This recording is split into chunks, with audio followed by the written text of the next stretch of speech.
And I found poetry. This was something I stumbled onto. I really say stumbled because it was after my mum passed. When you have all these thoughts, ideas, and kind of words, and when something traumatic happens, you are left with a lot of feelings, and I needed to write. And so that's kind of the process. I stumbled into it, but going through school, it was not something I enjoyed. And I don't know why that is, but having this sense of writing now, I love it. I'm sure. I mean, how did you even get into that? How was that kind of? So I started writing.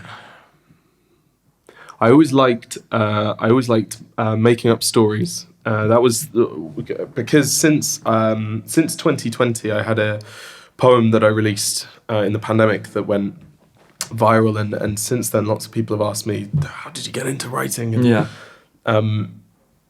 when I think back, I really liked making up stories. I always used to make up stories for my little cousins and big sisters. I liked performing and speaking, and I remember the first time that I wrote a poem as a poem to be performed. It was this. My school was putting on this big evening of words and music, and you could get up, and everyone's parents would come, and you could get up and you could dance, or you could play an instrument, or you could sing. Or I assume you danced, of course. I got my little tap shoes on, but I wasn't very proficient in those things. But I like telling stories, and so I thought I'd try writing a poem, and I did. And for me, actually, the writing is more like the cooking, and then the performing is more like the eating, and I love the eating, but in order to get there, you've got to prepare what you want. So I actually really love that analogy, and I guess it's something I was going to stumble onto a bit later, but you've touched on it, so we're going to roll with it. But so obviously I've done a fair bit of, well, I say a fair bit, really small amount, but I recently did this poetry event it wasn't an event, it was this business conference, and I was asked to kind of close it with a bit of poetry. And being on stage and kind of sharing what you've written, there's such a rewarding, the feeling, I can't even quite explain the feeling, and pure adrenaline. It's just pure adrenaline, isn't it? And there was something I was realizing after, and it kind of it made me think of this because I watched the Elvis film recently, and I'm not comparing myself to Elvis because there is no comparison there, but when you're on stage, I found that nothing really matches that level of kind of serotonin. You're at bliss, and do you find yourself constantly wanting to do more and more and more, and share and go as much places as possible to share your words? Is that? Yeah. So from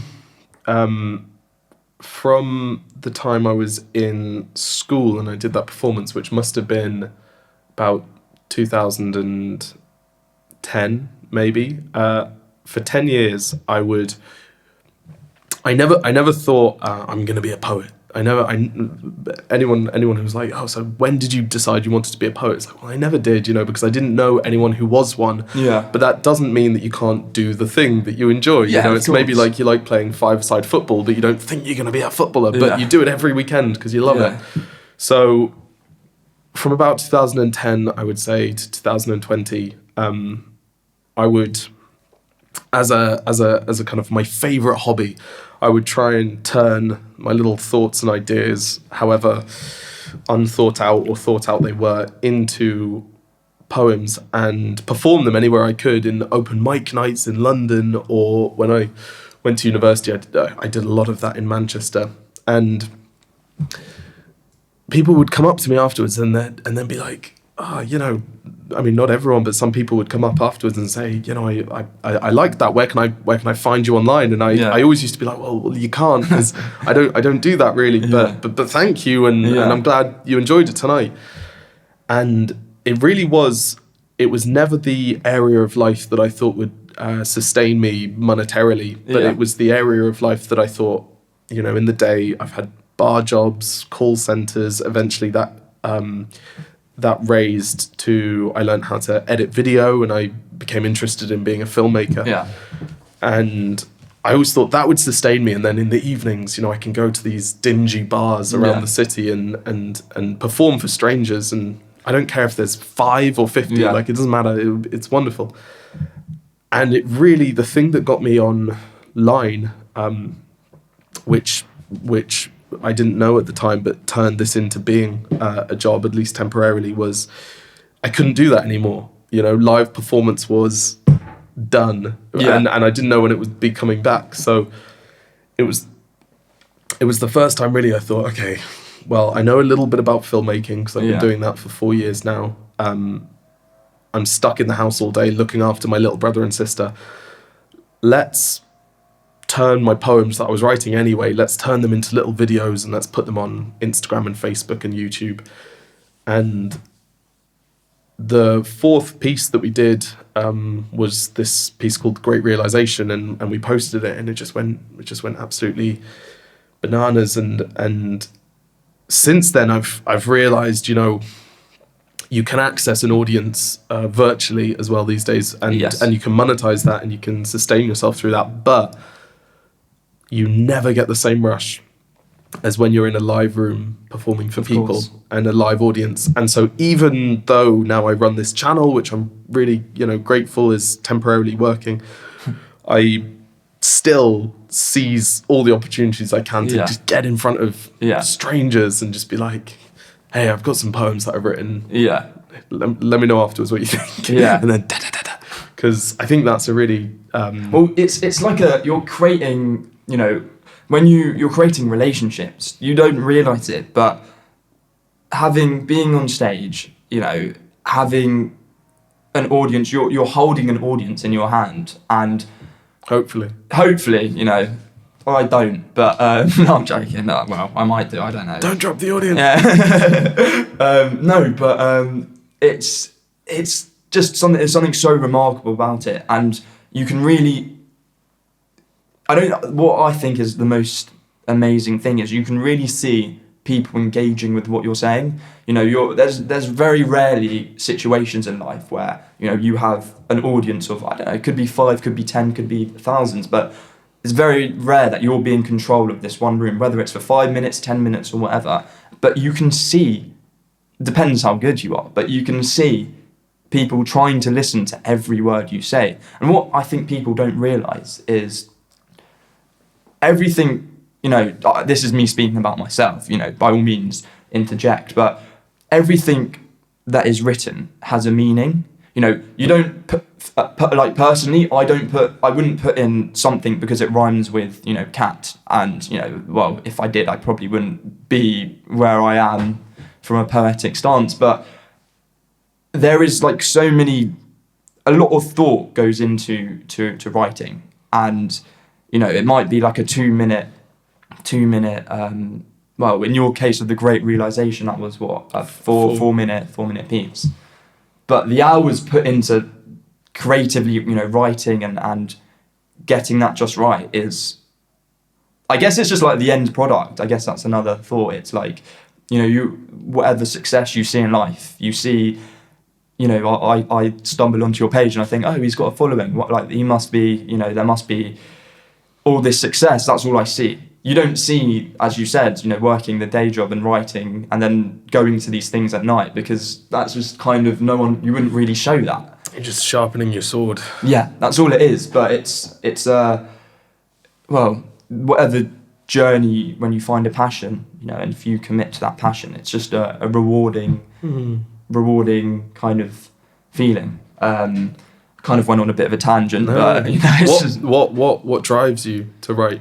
That's a good question. So I would say I'm driven by, initially it was obviously a way to cope with the passing. Can I ask what happened? Yeah, of course. This is what this channel was about. So Mum, she had an 11-year battle with cancer, And she was diagnosed when I was 8, and then at 19 she passed away, which was my second year of university, which made it all that more complicated. But loss, for those who have experienced it and those who listen to the channel, will know how loss isn't linear. It's a constantly evolving wave that changes. It peaks and it troughs, and it changes. The dynamic changes constantly. But what else constantly changes and has no linearity is writing. There's no one to tell me what I've written. If someone doesn't like it, great, but there's no right or wrong. There's no albeit if you're writing about certain things, it's probably wrong and not politically correct, and you probably shouldn't write about that. But a lot of the stuff that writing is, for me now, I guess, to answer the question, my motivation just lies in kind of, I guess, essentially why I start this to help people from any kind of like mental health, any kind of perspective that just kind of gives others a voice. But I'm gonna flip that question back round to you. And what's your drive? What's your motivation? I think that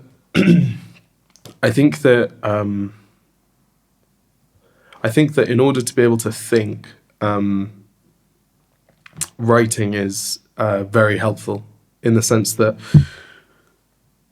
I really don't believe that we are forced to think very much in regular life. I think many things are kind of automated, particularly when we get into routines. I actually think the more you get into a routine, the less you're forced to think, because you get up and you do this, and then you do that, and then you go here, then you listen, and then you do this. And actually to sit down with a pen and paper or a computer or whatever you write on, it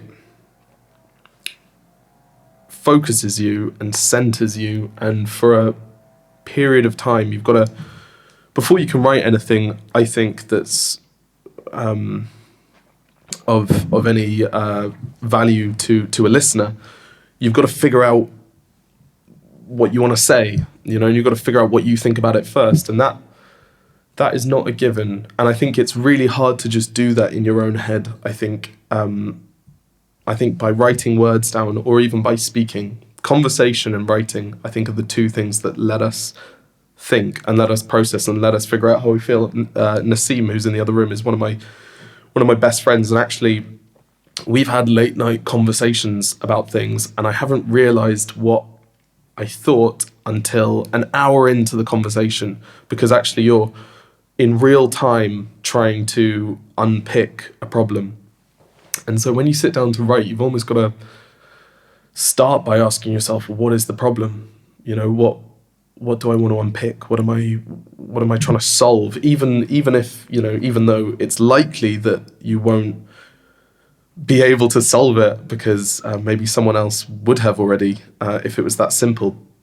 Through setting yourself that challenge, trying to find the words. That's the reason I like poetry, really, because the difference between poetry and just a stream of consciousness, just a rant, is it's so beautifully messy and unprepared. But when you're forced to discipline your thoughts into a structure, you're like, okay, you pick your structure, you're like, okay, I'm going to write maybe something as simple as a haiku, even though I don't write haikus very often. That's incredibly disciplined to try and distill a thought down into that. But I tend to think, okay, I've got about 1 minute to 3 minutes to express what I want to express. Within that time, I want to lay out what the problem is, and I want to walk through what might happen, what might solve that, and I'm going to do it. I'm going to do it with some kind of rhythmic structure, and I'm going to do it with rhyme. And setting yourself those challenges can, I think that's why people find catharsis in it. I think that's why you potentially turn to it when you were experiencing loss and grief and suffering, because the world had put you into a situation where you were feeling all these things. You were feeling these deep, really painful emotions, and you wanted to make sense of them, potentially. And in order to do that, you had to get them out. You had to channel them into something. And I think it can really help people. I think if you can teach kids to read and write and speak and listen well, then you're giving them this great gift to be able to operate in the world. And it makes me sad that we don't tell people. We don't do a very good job, I think, in many schools of telling kids why that will save their lives. Because it really will. Yeah.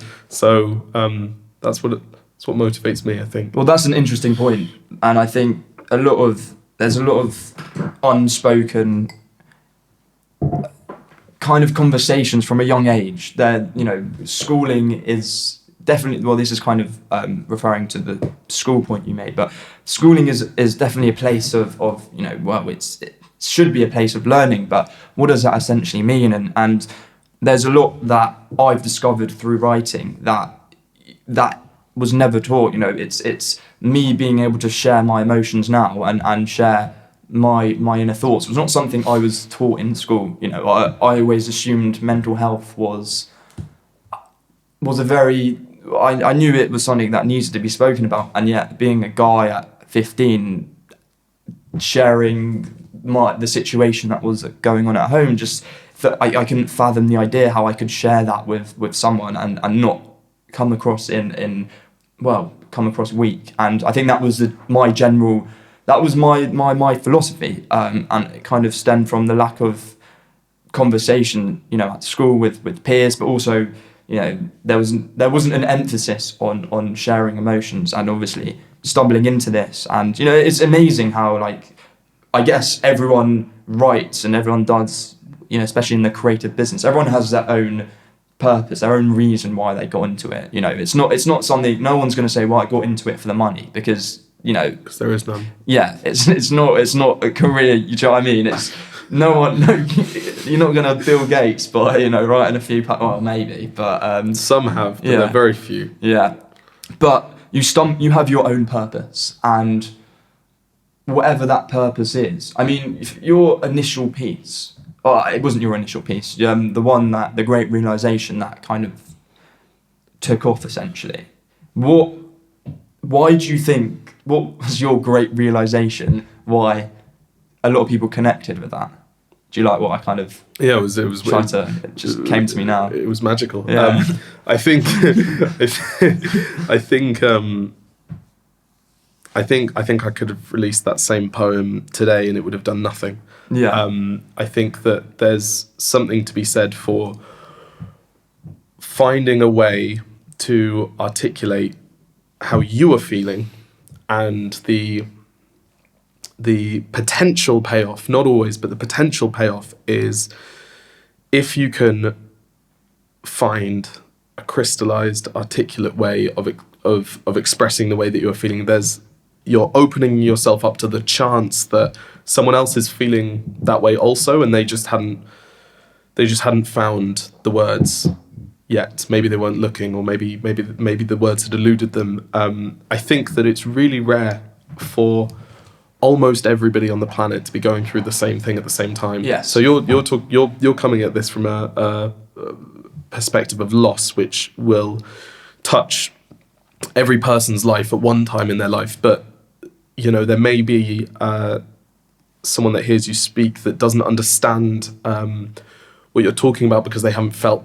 Yes. That they haven't felt that yet, but maybe at a later time in their life they will. I think what happened with the Great Realisation was the world was united in a common difficulty. Yes, that makes sense. And we were all scrambling at the same time. Governments were scrambling, populations were scrambling, rich people, poor people, educated people, less educated people. Everyone was just dealing with this thing. This thing, and the motivation for writing that particular poem was I went through a string of days where I'd turn on the TV and I'd learn how many people had died in that day in the country compared with how many people had died in another country that day, and I was thinking, okay, I understand why we need to know this, and it's important to be aware of danger, but I think something really bad happens to people if they've got nothing to look forward to,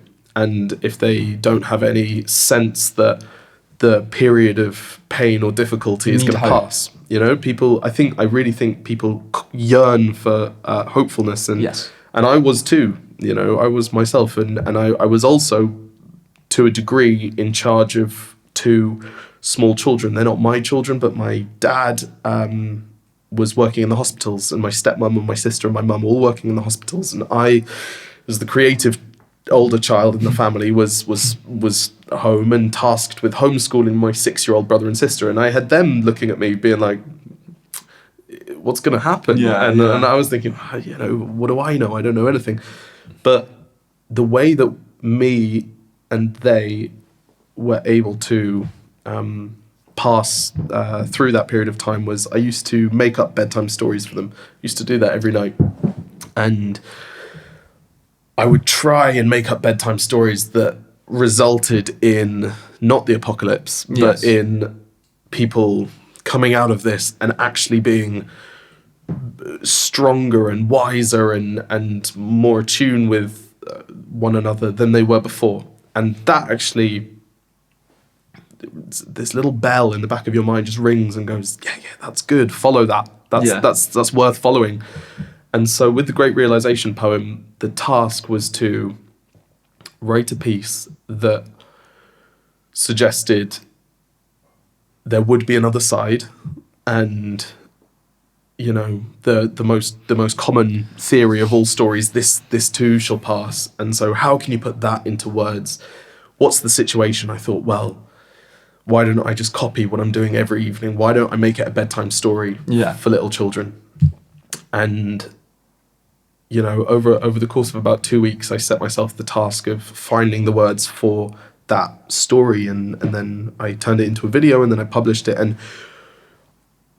I promise you, there's not this self-deprecating, modest act. It's not interesting to do that. I really mean it when I say I don't think that there was anything inherently special about the storyteller. It was more a story that I think in that moment Everyone was replicating. People were looking for, you know, and so I think that allowed it to share very widely. And obviously, when you do something that people appreciate, that's valuable to people, you get rewarded. And I got rewarded in the sense that this thing that had always been my hobby for a time gets to be my job, and that's meaningful, you know. And I'm well aware that could go away. The world goes like this. It doesn't go like this.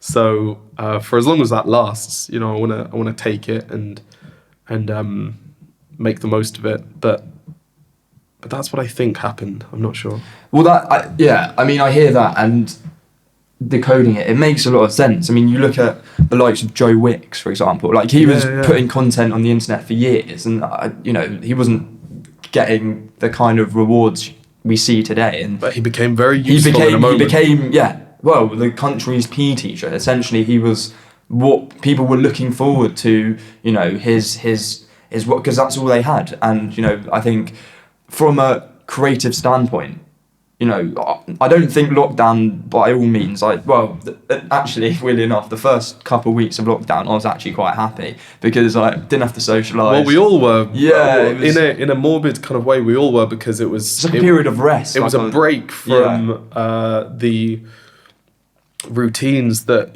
you know, the spokes fell off the hamster wheel, and we were all like, oh, this is different and new. And it was actually only when it started to settle in that we yearned for those things back. We yearned to socialise and to have live performance and music and all of these things.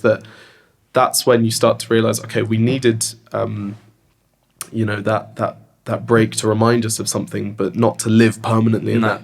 You know, you see what's happening in China, in some places where they've got a zero tolerance policy on COVID, or at least they did 2 months ago when I wrote a poem about that. And in Shanghai, there were these big tower blocks of people screaming out their windows into the night, and it's terrifying, you know, because you think, you know, you're not supposed to put a human being in a flat and say you're there. You may as well imprison them. You know? So I don't know. I listen to a lot of other people talk, and I think Yeah. about. Have you done a TED talk? Well, it was interesting, really. So, one of my really good friends, a guy called Ryan, was doing a TED talk in Ireland in a place called Enniskillen just 2 weeks ago. Yeah. And he was taking along my primary cameraman, a guy called Cam. He was taking him cameraman Cam from Camden. Oh, wow. He was taking along Cam from Camden, and they were speaking to the organisers, and they were like, we're good friends with this guy. He performs under the name Tom Foolery, and he's doing this poem a day every day for this year, and he'd be more than happy, because I really wanted to just hear Ryan's talk live, because Ryan was a good friend of mine, is a good friend of mine. So I really wanted just a chance to go on the trip, and so the organisers were told, and they were like, "Oh, let's give Tom a talk as well, but maybe he can perform poetry." Yeah. So it wasn't really like a traditional TED talk, but it was the first. It'll go up on the TED channel soon, I think. It's the first TED talk that's the entire talk is just 3 poems with a bit of speaking in between. Yeah. But I did one for my little brother, one for my little sister, and one I wrote specifically for the event. Okay. But How was that? yeah, it was great. It Yeah. was great. It was really nice. There's something. It's nice when people have set something up and worked really hard on it, Yeah. and it had the look and feel of. Did this. you upstage your mate Ryan? No, No, chance, obviously no not. chance. Ryan's a star. Ryan's Yeah. a pro. He was actually talking all about mental health and male suicide, Oh, because okay. one of his close friends, who he perceived outwardly to have this immaculate life that we could all dream of, financially successful, with a partner, the house, the car, everything, all the American dream. all the trappings of American capitalism, Yeah. and what that is supposed to mean for success, and yet he felt lost and felt a real sadness, and took the incredibly tragic and final decision to end his life. And then that set Ryan off in a similar way that the passing of your mum set you off, to really try and work on how could that not be Prevented. how could that be prevented, like at Yeah. what stage, what do you need to do to give your life a sense of meaning that means your mind doesn't take you to that place. And it was really powerful, and it's crazy. How old are you? 22. You're 22. That question always baffles I me. love 'cause 22. That's 22. Great age. Probably like, I love 22-year-olds. I was like, all right, mate. I love 22.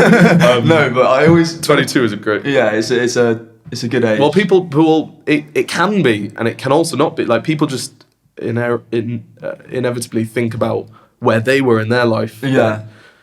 22, I was just out of university, teamed up with a really good group of friends and decided I was going to be a filmmaker, and we were going to launch straight into making this huge film.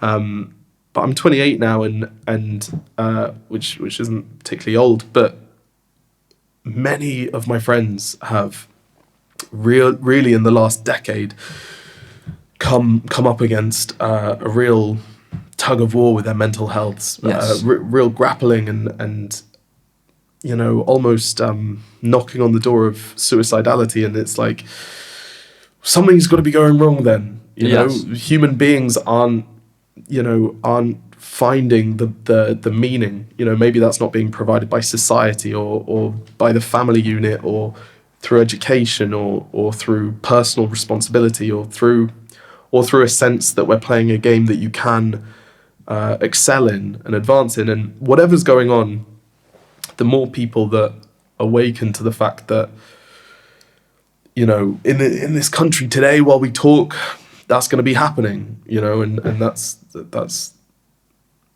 we don't want that, because it leaves a hole in the lives of all the people around them, exactly as is the case when illness takes people. It's like, it's really hard. And so I think it's something that I'm really interested in finding out what can be done. What can be done? Is it through talking to people? Maybe that's one idea. Is it through encouraging people to talk?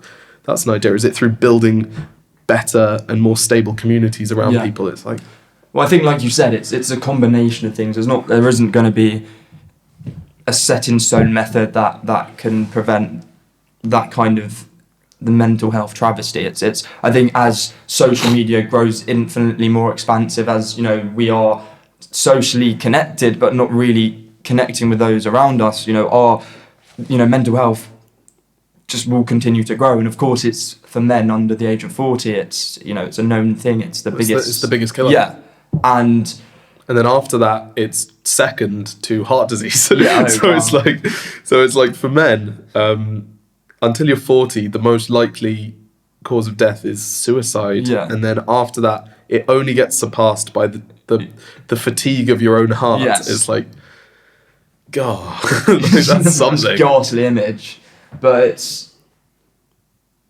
I don't know why. That I was doing something for my degree. It was on the point of suicides. I can't really remember why, but I was looking at every single country in the world, and you look at the suicide rates, and every single country there was always significantly more men than women that committed suicide. And you've got to ask yourself, why is that a thing? Maybe it's because of financial responsibility, or maybe it's because of, as you were tapping on before, that aspect of conversation. And I guess mine's greater than us two here.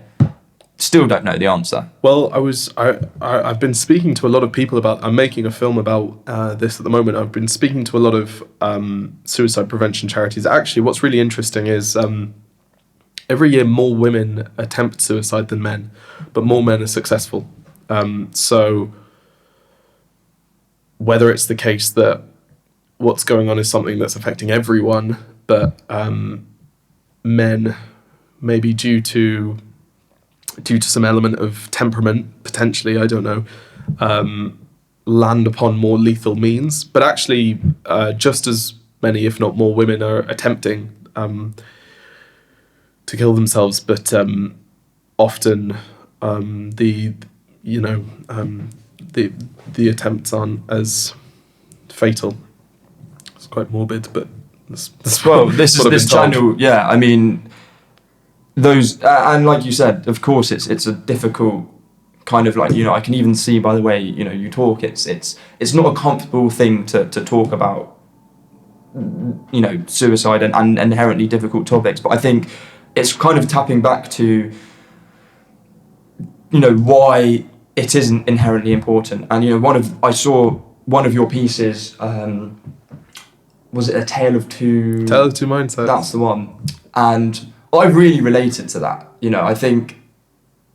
I guess people, like anything, relate to that for different purposes, but the reason I had a particular relationship with that was because you do get, on a constant basis, you do have these two thoughts competing for airtime. For dominance. For dominance. Brain, yeah. Yeah, to just see the light. It's almost like a battle of the egos, And sometimes this negative voice, has the light, and the way you see the world is kind of dark. And sometimes this other optimistic, positive voice, and you have these hopeful views. But I think together, that's kind of what I took from it. Together, there is an importance. I don't want to constantly have a positive outlook, because there is, and I that might not be why you wrote it, but for me, it is important to have two ways of looking at things. And I think from what I've gone through, there is sometimes too much hope might be a bad thing. But at the same time, the hope was what resulted in my mum living much longer than she physically should have been possible. It was that hope that she was in control of it's that kind of internal battle. She was very much in control of it. But then at the same time, it's that hope that also destroys you, because you're holding on to a future with someone that inevitably isn't here 2 years on, and it was that hope that I say this to people that ask, but for me it was I get it's the hope that really does kill you. And the moment I think my mum accepted that she was going to pass, and you can see that in a person when they accept their fate. The progression to her passing was pretty rapid, but that moment is when you just feel empty, that losing that sense of hope. And it's so, tapping onto what you were saying before, how hope is such an important thing. It gives someone a sense of like a light at the end of the tunnel that we all kind of need. When you look at I'm Jewish, and you look at the people who survived Auschwitz, and the ones that did, they would often talk about how they were hopeful. There was this this was not the end. And it's the same in terms of my mum.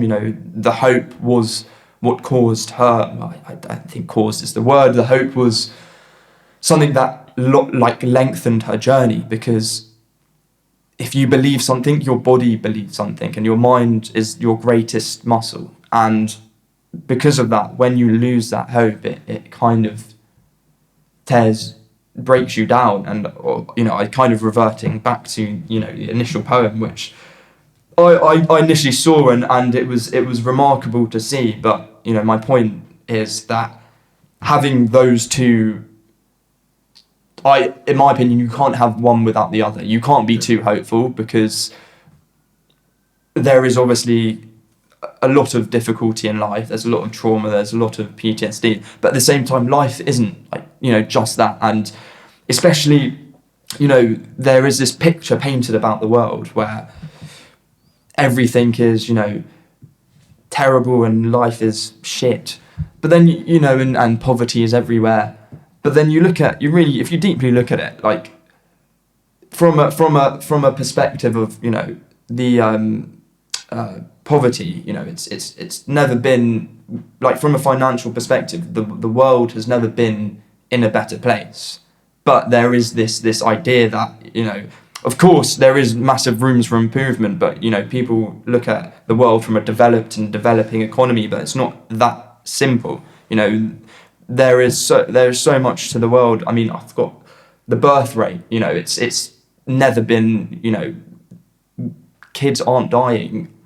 Up to where 50 years ago they were, and so the picture of the world is drastically different to what it was maybe 50 years ago. But there's still kind of like this. I've just gone on a ramble, but I guess this is what happens when you have chats. They kind of. But yeah, it's this idea that obviously the world and life has one element to it, but you've got to look at it from both perspectives to kind of ground you, if that makes sense. Yeah, a lot of what you said there was really interesting. So that poem I wrote because that was the very next poem that I wrote after the Great Realisation, and that was daunting because suddenly it's very daunting when you do something that attracts you a lot of attention, because the instant burdenous question is, what are you going to do next? What are you going to follow that with? Yeah. And it's like that, it depends what metric you base success on. And so, like, if you look at it in terms of views on the internet, it's like, well, I've just released this poem, and we had to count for the publisher, because we turned it into a book. We had to count how many views there were, and at that time there were about 60 million. Wow. And then you ask yourself, well, if the next one doesn't have 61 million, was it failure? Yeah. So it's your reference point. Your changes. reference point is, but then that's a poisonous thought, Yeah. and that can disincentivize you from saying anything ever again, for fear that it won't be as widely received. Yeah. So I thought, what's happening to me now? Like, what do I want to think about now? And what I found was I was doing talk shows about the Great Realisation all over the world, and everyone kept asking me, are you an optimist? No, they were asking me, are you an optimist?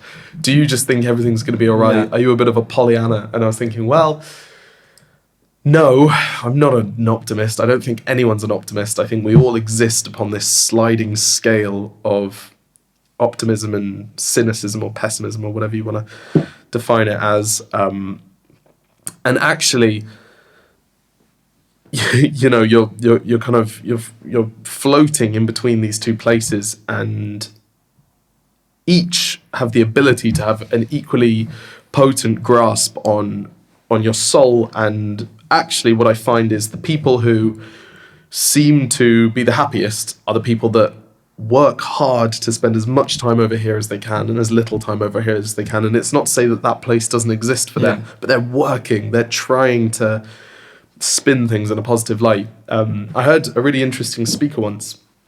I'm ashamed I can't remember his name, but he spoke about these 3 places that we go through as human beings. The first is you're optimistic because you don't know that the world can be painful. Yeah. And that's actually potentially not optimism, that might be naivety. Yeah. And so the reason you think everything's going to be all right is because you don't know that everything won't be all right. Yeah. So that's where we start as people.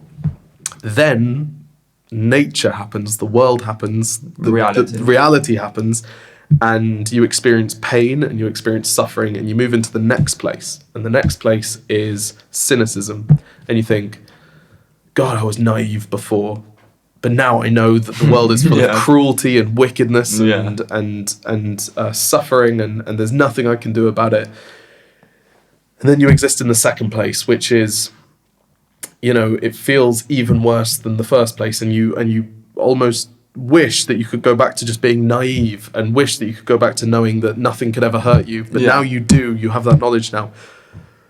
And some people get stuck there and they never make it out of that place. But there is a place beyond that, and the place beyond that is the final place that you want to try and get to in your life, as this speaker was suggesting, which is knowing that the world is full of pain and suffering, and things can hurt you, and things can take from you and from your family, and eventually, you know, will all be forgotten.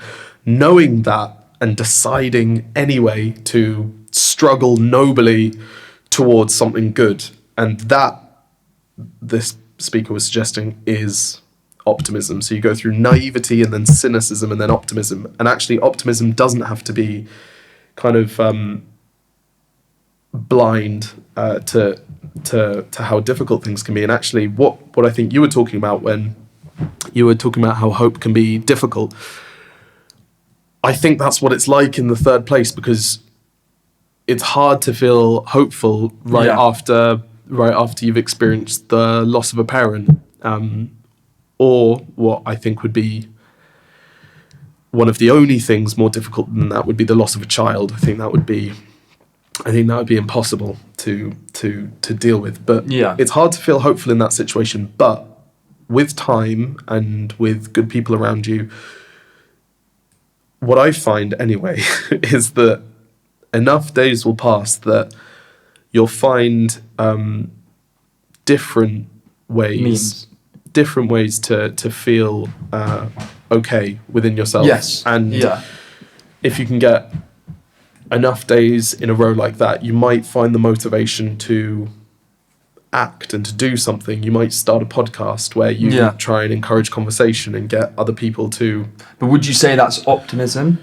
Yeah. This whole podcast is like unrefutable proof that you as a person didn't, in the face of that hardship, decide to just give up, because you could have given way to nihilism, you could have given way to, well, it's unfair, nothing means anything, nothing matters, and instead you thought, okay, a really deep tragedy has come my way. But I saw it more as a responsibility. Yeah, well, responsibility is deeply tied up with hope, because why would you take responsibility if nothing matters? You know, you take responsibility because you realize that actually within you are 2 possibilities. The possibility to make things worse or the possibility to make things better. And you've chosen to try and make things better because you believe that this is going to be helpful or going to be useful at the micro level, at the smallest level, useful to you.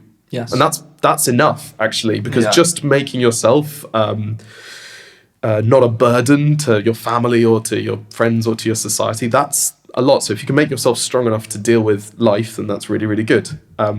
But then what I see with so many people is they have this really human call to expand it outwards. And so firstly, you're trying to write poetry to find a way to make yourself deal with that emotion. And then you think, okay, this is working for me.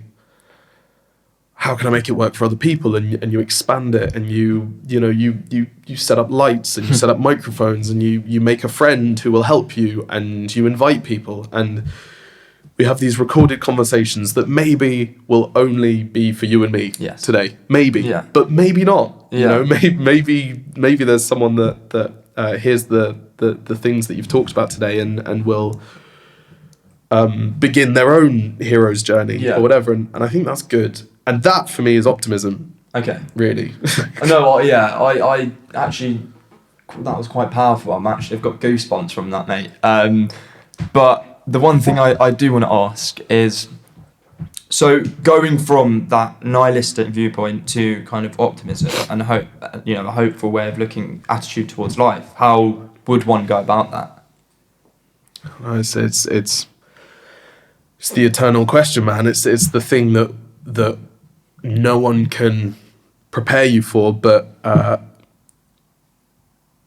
think there'll be times for all of us where we feel, this is where I think conversation comes in personally. I think there'll be times in our life where we feel too weak to stand up, because something's happened, something that you can't make sense of, and something that's taken you out of the knees, and you think, okay, I need people to lean on. And that's when you've got to have family, brothers, sisters, parents, grandparents, children, that's partner. That's where you've got to have like a base of people. And beyond that, that's where you've got to have some friends. Beyond that, that's where you've got to have mentors. Like, there are mentors that I have that I will probably never meet in my lifetime. But because I feel what they're saying is well thought and well intentioned and valuable, then you can cling to people's words sometimes, like if you're being washed by a violent river and you grab like a branch. It's exactly like that. When someone says something that penetrates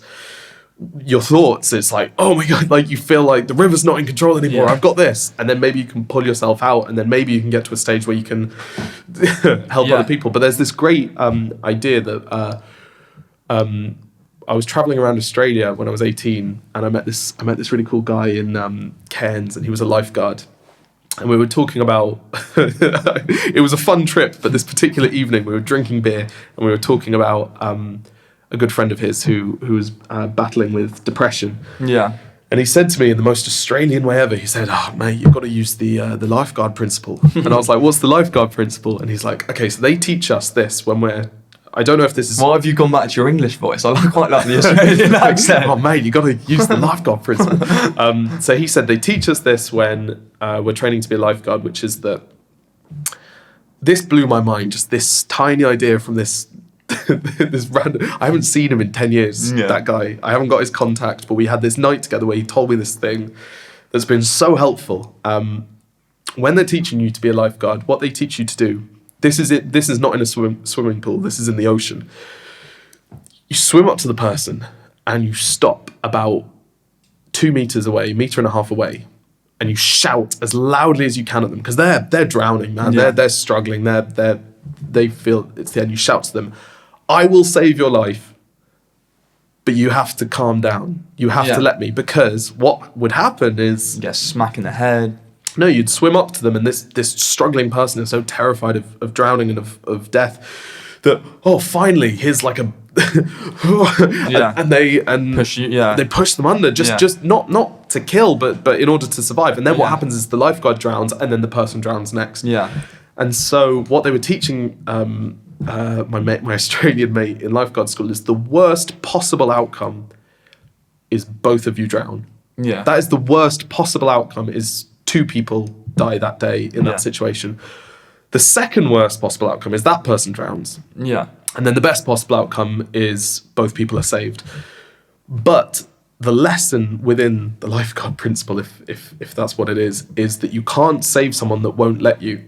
So if the person doesn't calm down, the lifeguards were taught not to go, and you've got to keep shouting. You've got to say, I will save your life, but you have to calm down. And if they don't calm down, if they don't, relax their senses and take control of their mind, then the lifeguard is actually instructed not to put themselves into that situation where potentially both people die. And so that was amazing to me, because you can't swoop in like a savior into someone's life and be like, I'm gonna save you. It's like, no, you can be a rock or a branch or whatever, but the person has to want to be saved. ultimately recognize that they're drowning. Whether that's through gambling, alcoholism, suicidal thoughts, depression, anxiety, whatever. You need to be just far enough away to say, listen, man, I can see you're struggling and I want to help, but you've got to want that. You've got to want that. And I've had friends who have really struggled with alcohol addiction, actually. And no matter how many interventions you hold or rehabs you send people to, actually, it's not until they say with the whole 7-step thing of AA, it's not until the person recognizes that they have a problem, recognizes that they're drowning, and says, I need help. That's when other people can come in and support that. I think that's a really lovely analogy, and thanks to the random Australian man who brought that knowledge to this channel, because that is pretty inspiring. What I want to touch on something, and being I mean, there is a lot of questions I want to ask, but I don't want to keep this too long. But one of the things I want to know is, being a figure, now you found yourself kind of, I guess you would say, in the spotlight. You have like a relatively big following. Have you noticed people coming towards you and kind of asking for help and saying, like, sharing their story with you and almost expecting you to be a figure of guidance to kind of, I guess, help them essentially? I don't know if that's the expectation, but what I have found is,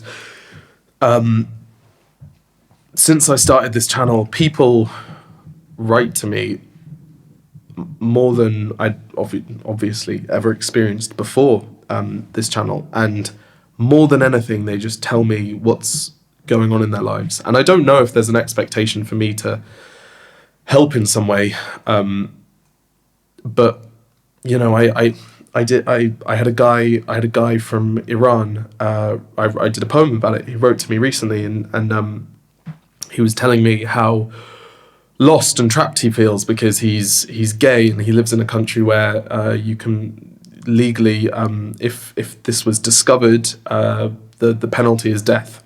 And he was saying he can't tell his family, he can't tell his friends, he can't tell anyone because that might lead to a chain reaction that sees an end to his existence. But he wanted to tell someone, and he thought he'd been following my poems, and he thought he could tell me. And I thought, wow, what's going on, man? Yeah. What's going on that we live in such a world that the only person that you can look to as someone to offload your story is a stranger on the internet, a boy from England who does poems in his bedroom about whatever he's thinking, however right or wrong he gets it. And I think it's obviously, as you can imagine, like, I'm just as fraught with uncertainty as anyone. And so I don't know what people should do. I hardly know what I should do at any given moment. But I think it's nice if you can, at the very least, listen and acknowledge. I think, like, the lowest possible layer of help that you can give to someone is you can listen to what they say and you can acknowledge it and go, I can see how difficult that must be, but it may not always be like this. You should endure. You should try and think about what your options are. You should, before you even get to advice, you should just acknowledge. And then if you can be helpful, be helpful. Like, it was really nice to get a message from you, man, just saying, just saying, hey, like I've seen some of your poems, they've been helpful, and I'm doing this because I'm building my own thing over here, and maybe you could come down and we could have a conversation. It's like, yeah, I can. Yeah. I'm in London that day. Yeah. Like, let's do it. And sometimes, like, that's the most you can do. Yeah. and that's enough. That's enough because I've got me, I've got my family, I've got my friends. Like, there's no shortage of people that need help, and I don't exclude I'm not sorted like in any way. Like, I've got plenty of things that I'm trying to figure out in this crazy old world, but it's really nice to feel useful. It's really nice, and actually it cures you a little bit if you can be useful to other people. And I would encourage anyone who's having a tough time to go to someone within their family or their friendship group, and not in a cringe way, not in a cliche way, but be like, is there anything I could do for you, man? Is there anything I could do to help you? Because weirdly, the greatest paradox is we feel sometimes so overwhelmed that we think, like, I can barely hold myself together. But if you can be helpful to someone, the trade-off is you get this feeling of like, oh, okay, maybe I haven't got all my shit together, but I did something good today. Yeah. And that is like immeasurable. Yeah. And so, that's something, and sometimes you won't succeed because you're useless and horrible and miserable as everyone is. But it's worth trying, I reckon. No, you're spot on there, and you've been fantastic. Having you on has been, well, eye-opening, I think. Thanks for having me, man. Appreciate it. It's an absolute pleasure. I love conversing and hearing new ideas and really just kind of, because in life we don't all have the same experience. We all have different challenges. We all see things differently. But the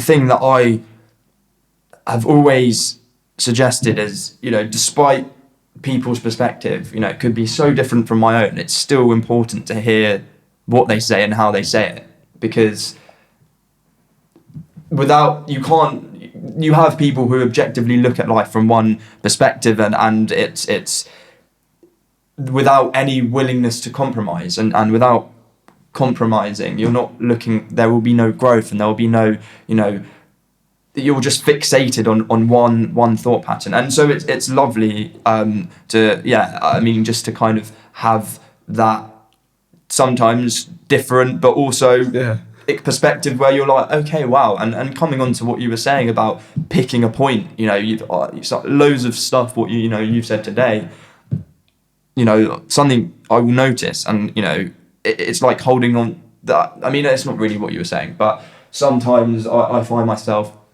discussing and really finding something that I relate to, and kind of, it can be a word, it can be how you said it, but that's why I think, also coming back to what you're saying about listening, and that's why, when you're in a conversation, really listen to what they have to say, listen to how they say it, because sometimes words betray a certain meaning, but how someone says something, and which comes back to spoken word and performance, but really how that is kind of shared almost has a completely different meaning. But that was my kind of in take on things. But I want to say thank you again so much for joining me today. I had a really lovely conversation, and same, man. Thanks for having me. Appreciate it. Absolute pleasure, and we can call that a wrap. Boom. I just want you to find your truth and stick to it. I know you'll be okay. I know it. From the bottom of my heart, I know it. I love you, Baba.